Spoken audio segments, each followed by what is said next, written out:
Alright, let's get going with our OpenRoads ConceptStation live demonstration here. Let's start the product. Right, I'm using Windows 10, but this product runs on Windows 7 and Windows 8, of course. First time you enter the product, you'll notice that you can open your recent projects in this tab. Look at your favorite projects if you have set any, or just open a project from this. But I'm going to create a new one, so just click this new button here. This brings me automatically to a map interface. I can search any place in the world and locate this place. So I could say Salt Lake City, for example, here. Be better for you to type. So Salt Lake City. All right. This is my location. I'm going to zoom in. This is the area I want to use. I'm going to define a box around it to define a little better my extent.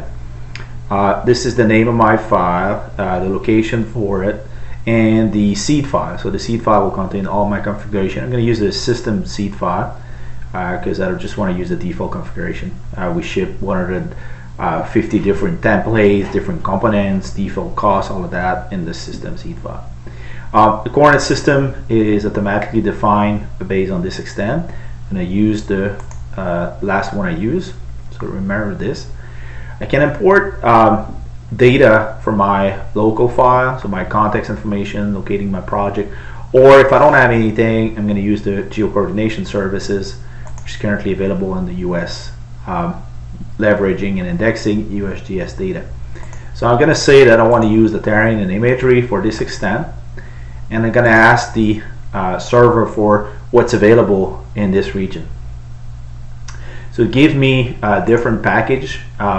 Depending on what resolution I'm setting, I'm going to get different type of images, different resolution. If I read this, it says that it's from 2012 at 12.5 centimeters accuracy. All right, but for the sake of this demo, I'm going to lower the resolution here. I can take something much smaller files, and I will download and import. So this is contacting the Bentley Cloud Service, downloading the information. If you have it cached, then it's going to use it from your cache, and it will import everything. So it takes the terrain, and then we'll create the DTM out of that, cookie cut all the images, and give you a 3D scene to get going. If right-of-ways are concerned, you can import right-of-way data. So for example, I'm going to come here and import my parcels. So here, this import dialog lets you do that. So I'm going to load it. I'm going to go grab my data. So this data set I did find on a free geospatial data warehouse. I'm going to map it in. I'm going to say that this is a parcel polygon. If I want, I can map other things in there, what type of owner this is and so on.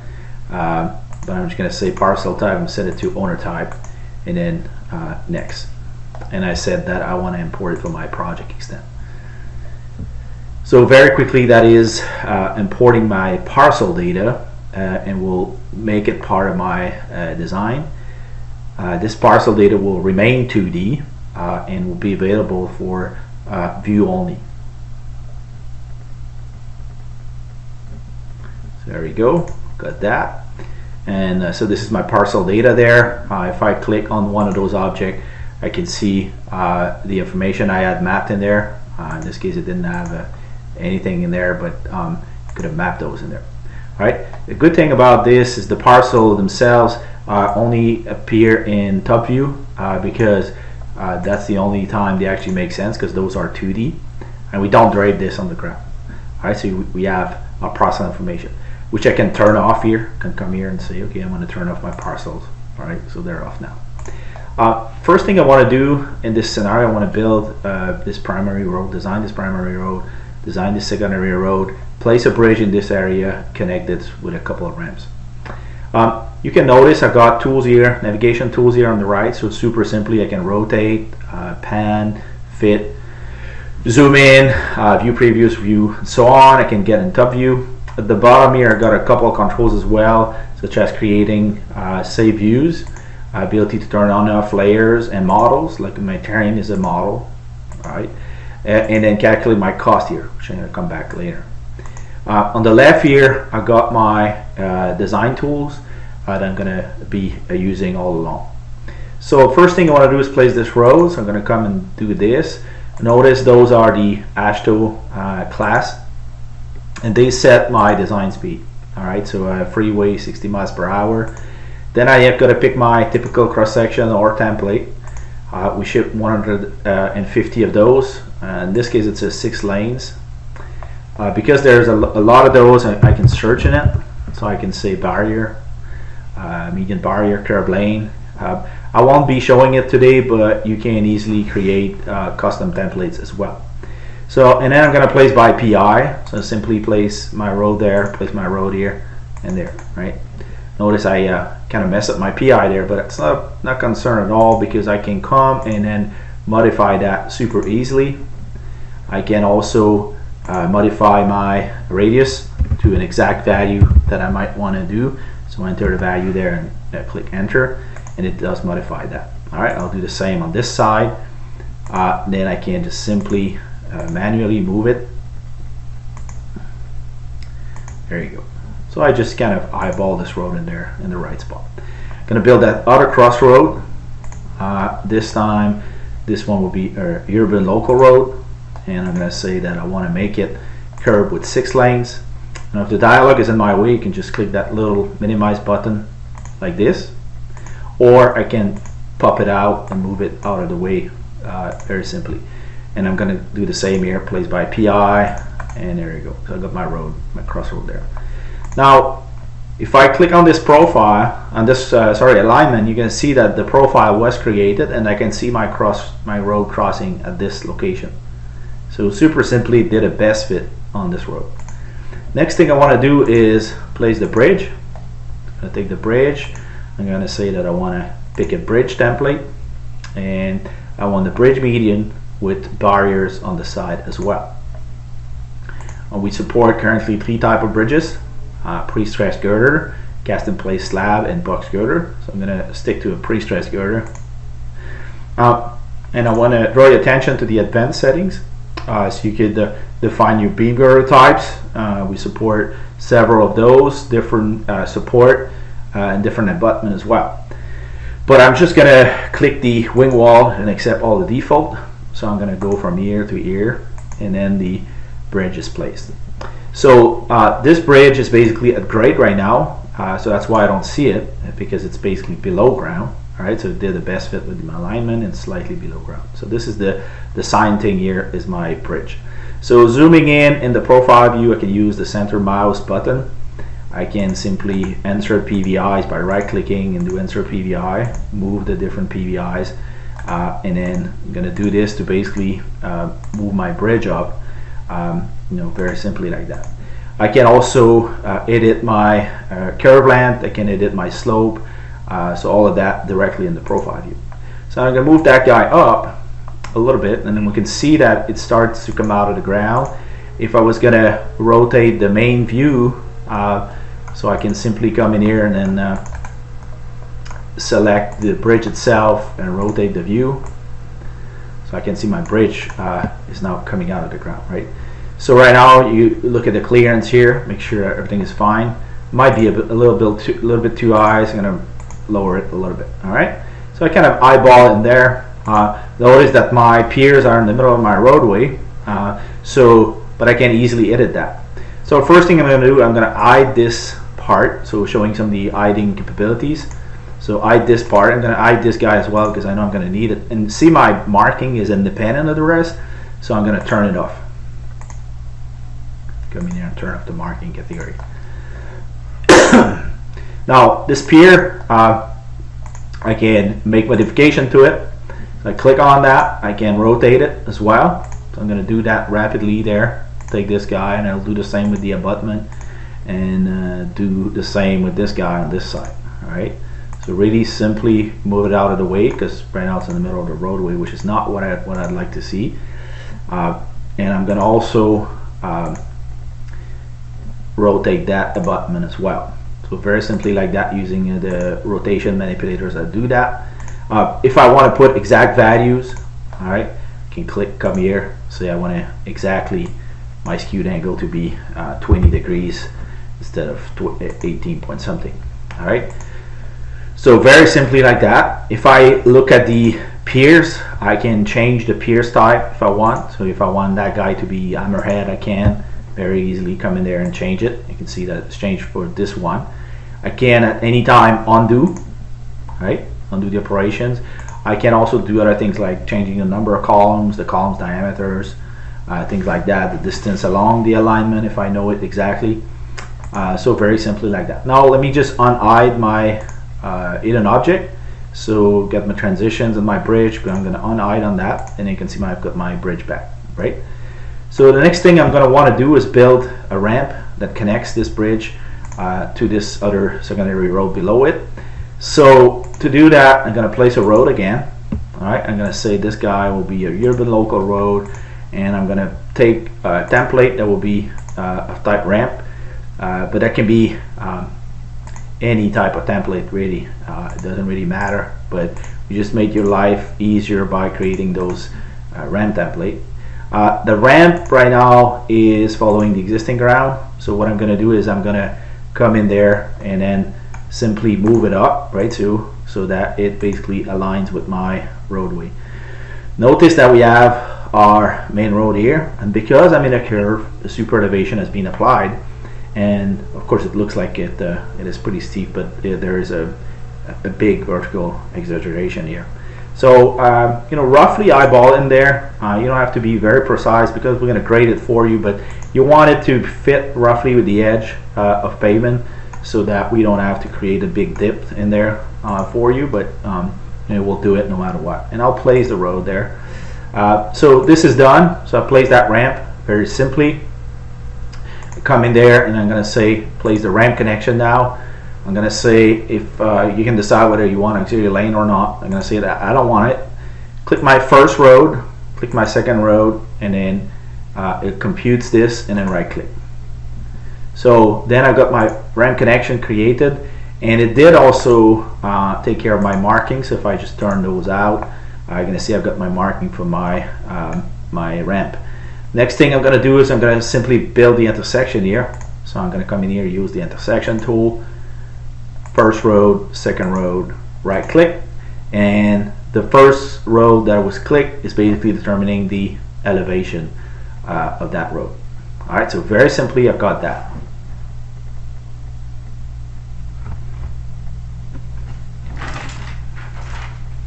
I can look at the cost right away.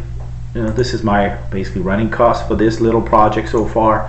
What's my cost? I come in here at the bottom, simply look at the cost calculation.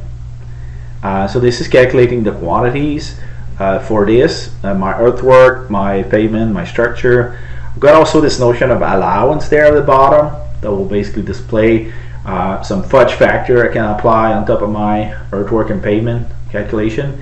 If I want to see more details for it, I can open this up and we'll look at my detail on there. All right, and I can export to Excel. So very simply like that. I'm going to come back to the main stage and show you that I can easily change the status on some objects. If I take this and I say that this guy is not proposed anymore, this is existing, this is a part of the road I'm not touching, I can change this, right? So very simply like that. If I come here at the bottom, then my cost is being adjusted. All right, so super simply. So, and this is possible on every ConceptStation object, so even a pier and so on. One thing I forgot to mention on the bridge, you got a little more power as well. So if I'm going to click on this bridge per se, you can select the bridge. You got the ability to change the girder type. So if I look at that, I can search in there. Let's say everything starting with AA. I got all my AASHTO in there, so I've got several of those I can leverage. Number of those I can do as well. I can change the deck template if I want. My number of span, if I wanted more than 2 support, I can. We basically set the number of span based on the default bridge length, and then we try to make a calculation on that. But if you want to override that, you can. The other thing you can do, you can see here my lane marking for this road is not actually right. I would like probably to have the yellow lines in the middle. This is because this lane marking is just a default one. I'm going to click on it and say marking pattern, change it to something a little more meaningful, to a median. All right, and it's just changing it, so it makes it look a little better. All right, So very simply like that, I adjusted the lane marking. Now, in this scenario, I got another of my engineer that actually did an alignment in OpenRoads or GeoPack or MX, and then he sent me an ALG file for it. So I'm going to go ahead and load that. So I'm going to go and import. All right, go in the other category as well, add data, and then instead of picking my shape file, I'm going to pick my ALG file. All right, say next, and then import that. So this is my alignment that was brought in there. All right, it comes always with a default template. So this is my Iowa 2-lane template that it comes with. I can change that, so that's what I'm going to do. So I'm going to go and grab a road and make it 2 lanes, and I want to do something with a sidewalk.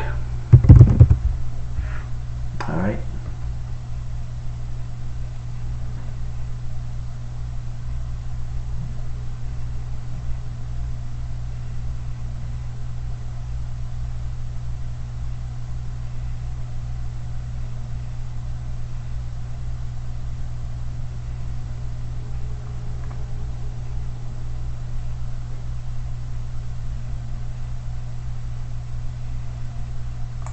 Alright, there it is.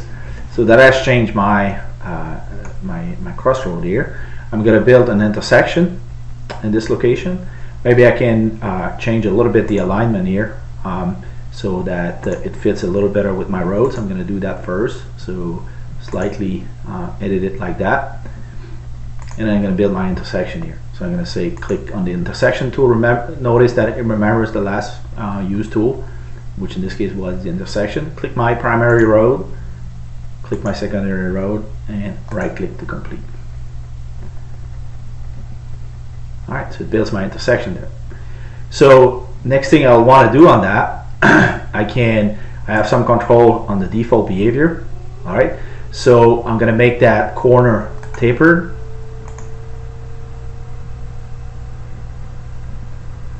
Alright, I'm going to do the same on this corner. Alright, so very simply like that, I've got the ability to do this. If I think this marking is a little in the way, I can move it out.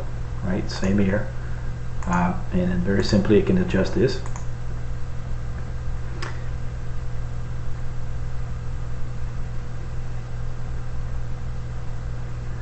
I'm going to go ahead and place some street lights on this side.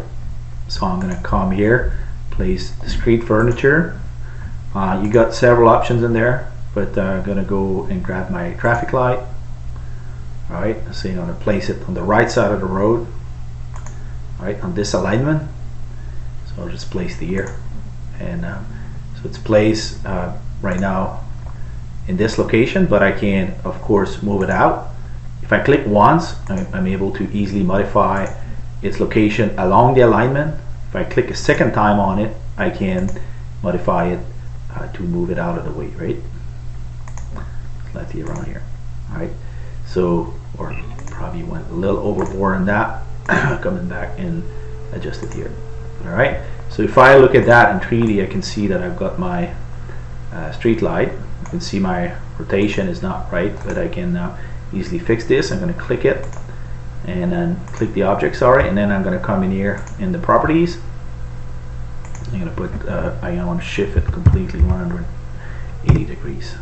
Alright, click away, and now it's on the right side, and I got my street light place. Right, probably don't want to have it in the middle of my sidewalk, so I'll click on it one more time, move it out. Alright, so I got my sidewalk, got my street light placed very simply like this. Alright, next thing I want to do is place my maybe just one of those arrow here. So I'm going to come in the top view again, place the left turn arrow here, so you can easily do that. Come in the street marking. Right, I'm going to come and place my left turn arrow, this guy here. So easily do this, pick it, and then rotate it. Alright, just simply like that. So rotate around, bang, this is my right orientation. Alright, and the same way if I want to change this location, works the same. It's attached to the alignment, so if everything moves, this also will move. I can put maybe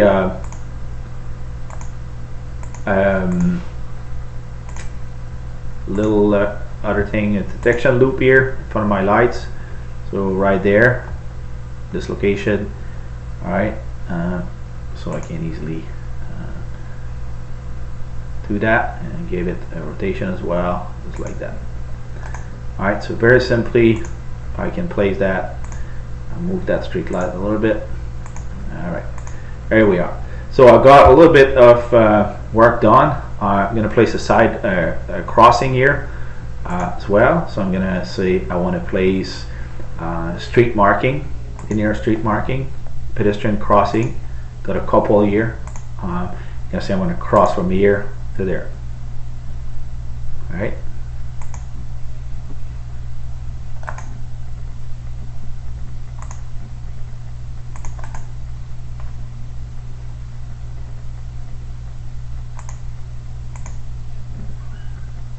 There we go. So let me do it again. Come in here, pedestrian crossing. I'll go from here to here.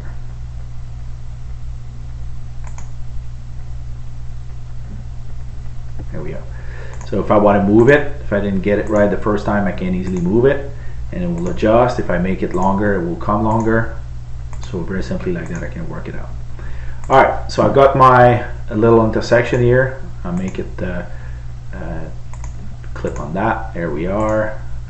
Maybe not go up to completely on the sidewalk. Here we are. So this is my crossing, very simply. So I've got my intersection design in a couple minutes, right? So that's good. Next thing I would like to do, I want to place some street light on top of this and some guardrails, on my bridge. So I'm going to come here and say that I want to place linear furniture this time, and I'm going to switch this to be a street light. I'm going to take the lamp double. I'm going to say that I want to place it every 65 feet, an offset of 0 from the alignment, and an angle of 0. So I'm going to left click again, and I've got my street lights placed. So again, I can select the bridge, just rotate around that. I can see my street lights are placed very simply. Alright, let me go back in the view again using my view previous functionality. Next thing I want to do is place some guardrails. So very simply in here, I'm going to come and say I place guardrail. I'm going to say that I want to take these wood posts. I make it a spacing of 6.25 feet and roughly an alignment, I've set from alignment of 40 feet, an angle of 0. Right? So very simply like that. So first click on one side, just going on the other side. And 45 feet may or may not be the exact value for my offset, but it doesn't really matter. After it's placed, I got the same control as before. I can come and play with my arrow to make it a little shorter, and if I click another time on this guardrail, I can move it out of the way. So very simple way of doing this. So again, click another time, here I am, right? So, and this guy is not long enough, so I'm going to make it a little longer. So what do I have here? I got a bridge, I got my intersection, everything is being done. I'm a happy camper for now.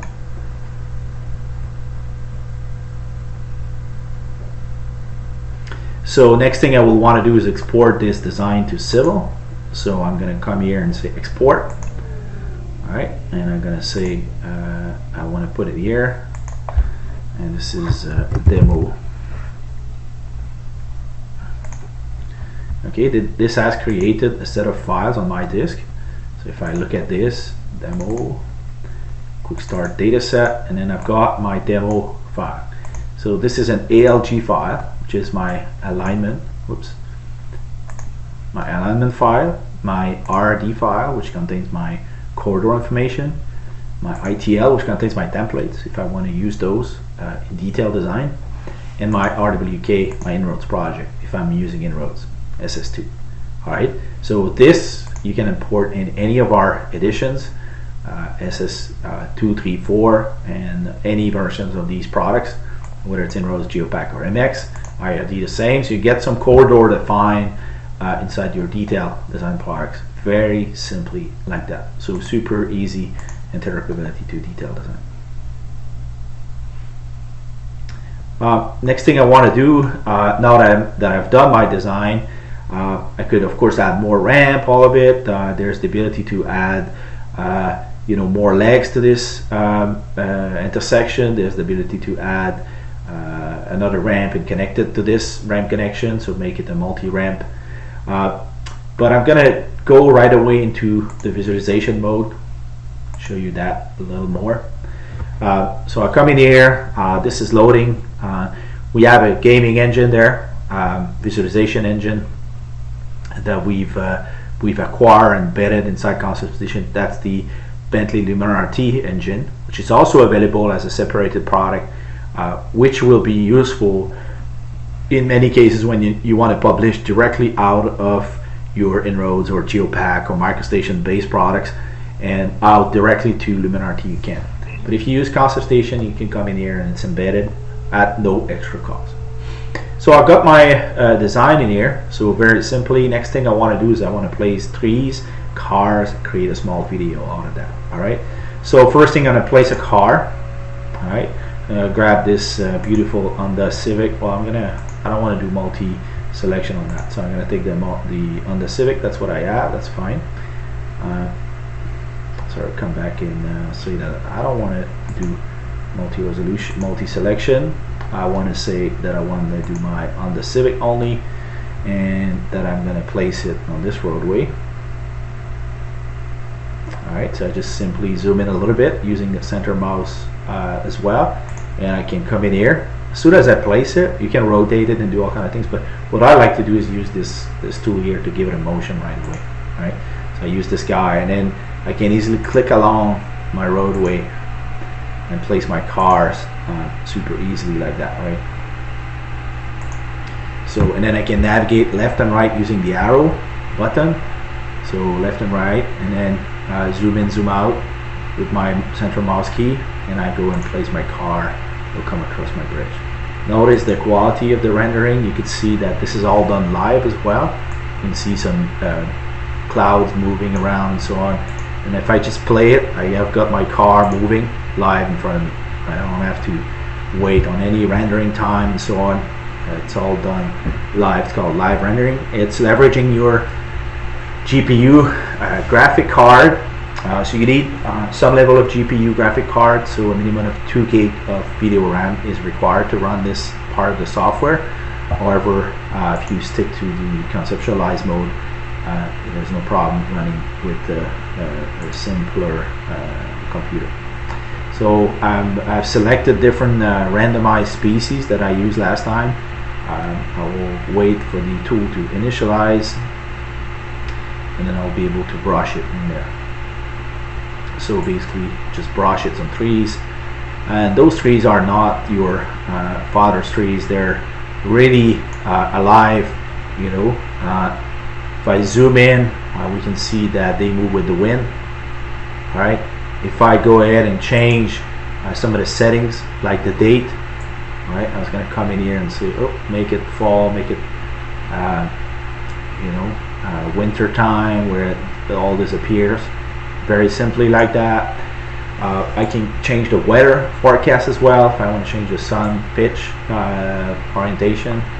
So very simply like that. The azimuth, very simple as well. The weather, whether I want to have more overcast, let me zoom out so I can see it a little better. Alright, and I want to make it like this a little bit, and more overcast, right, or less. Do I want some easiness in the air or not, right? Do I want a lot of cloud, their speed, so on.